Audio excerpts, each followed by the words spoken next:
जय हिंद साथियों, उम्मीद करता हूँ आप सब लोग अच्छे होंगे। आज का बहुत ही शुभ दिन है हमारे लिए। हम उन सभी वीरों को कोटि कोटि नमन करते हैं जिन्होंने हमें आज़ादी दिलाई और ये जीने का सुनहरा अवसर प्रदान किया। उन सभी वीरों को कोटि कोटि नमन।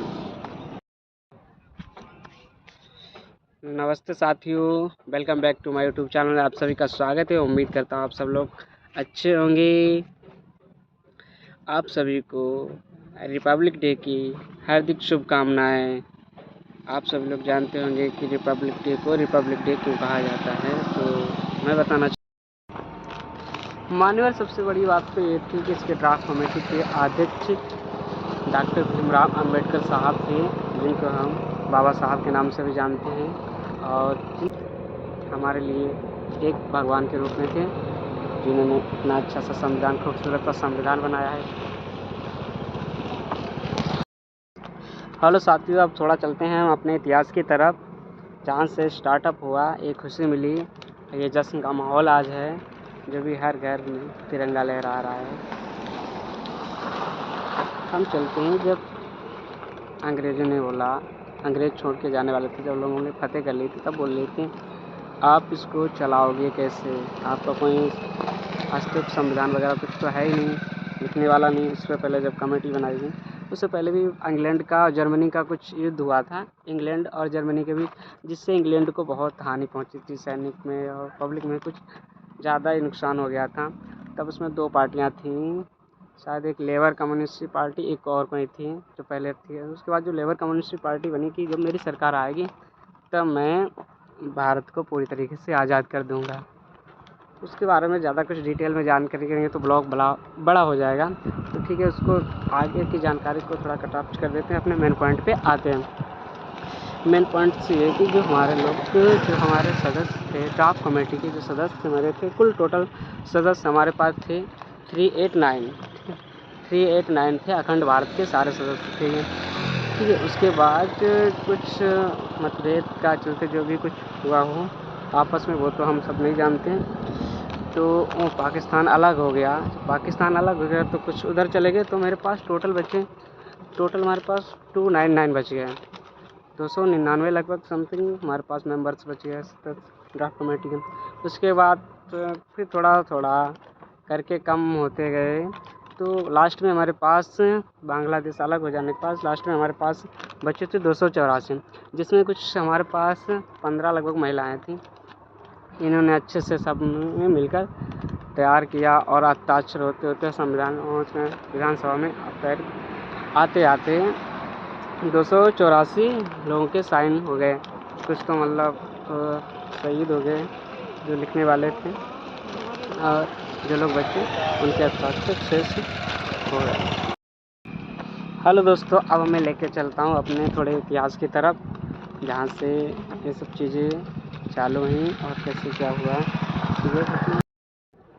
और सभी को आप सबको बताना चाहूँगा, जो कि ये मेरा संविधान कंप्लीट हो गया था, लिख के कंप्लीट हो गया था 26 नवंबर 1949 में, और इसको मतलब कंप्लीट हो गया था। इसको विधानसभा में जो भी प्रस्तुत हस्ताक्षर वगैरह सब कंप्लीट करा के इसे लागू कर दिया गया था 26 जनवरी 1950 में। तो इसलिए 26 जनवरी 1950 को जब लागू कर दिया गया था। और सबसे पहले, इससे पहले थोड़ा और पीछे चलता हूँ इतिहास में, इसमें कितने लोगों ने भाग लिया था और लास्ट तक आते आते कितने लोग शेष इसमें रह गए थे। जो भी पाकिस्तान का हमारा बंटवारा हो गया था, तो पहले जब सब इक्वल था, अखंड भारत था, जिसका मतलब कोई पूरा भारत था बड़ा सा, तो इसमें लगभग पाकिस्तान बांग्लादेश सब एक ही में थे। तब लगभग हमारे पास 299 लोग थे, 389, और उसके बाद पाकिस्तान अलग होने के बाद हो गए थे 299, और उसके बाद जब बांग्लादेश अलग हुआ तब बचे 284 लोग। इसमें 15 महिलाएं थीं। महिलाओं का बड़ा सम्मान करना चाहिए, क्योंकि इसमें 15 महिलाएं थीं जिन्होंने बहुत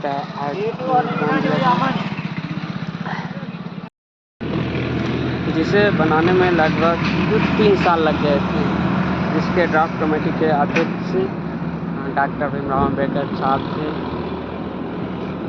और इसके भाग 22 भाग हैं, जो कि अब 25 भाग हो गए हैं। अनुच्छेद 395 हैं, जो कि अब 448 हो गए हैं। अनुसूची 8 अब 12 हो गई हैं। जैसे कि पेज बढ़ाए नहीं जाते हैं, ए बी सी में डिवाइड कर दिए जाते हैं। बाकी पार्ट्स जो भी होते हैं वो बढ़ाए नहीं जाते हैं। हेलो साथियों, अब राजा का बेटा राजा नहीं बनेगा, राजा वही बनेगा जो इसका हकदार होगा। जैसा कि हमारे संविधान में लिखा हुआ है कि अब राजगद्दी पे वही बैठेगा जो प्रजा चाहेगी, वरना किसी का मतलब दादा थे और दादा का बेटा हुआ, बेटे का बेटा हुआ, ये सब नहीं चलेगा। इसे कहते हैं प्रजातंत्र। और आप सभी को मैं बताना चाहूँगा, जो भी कि मेरा ओरिजिनल संविधान है, थोड़ा मैं इतिहास की तरफ चलता हूँ, क्योंकि आज ऐसा दिन है तो इतिहास को दोहराना पड़ेगा और सबको सम्मान करना चाहिए। और बड़ी धूमधाम से ये उत्सव है, जो कि हमारे लिए बहुत गौरव की बात होती है। जैसा कि आप सब लोग जानते हैं, हमारा संविधान जो ओरिजिनल संविधान है वो 13 किलो उसका वजन है, 13 किलो का है। वैसे तो बहुत लंबा चौड़ा है। और जिसे बनाने में, जैसा कि आप समझ गए होंगे, मैंने जो कि डिटेल सी सारी ब्लॉग में बता दी है कि रिपब्लिक डे को रिपब्लिक डे क्यों कहा जाता है। ठीक है, इससे संविधान बनाया गया है सबकी सहमति से, तो उसको लागू किया गया था 26 जनवरी 1950 में। ठीक है, और जिसके बारे में सबको पता है, आप सब लोग जानते हैं, जैसा कि आप सब लोग जानते हैं।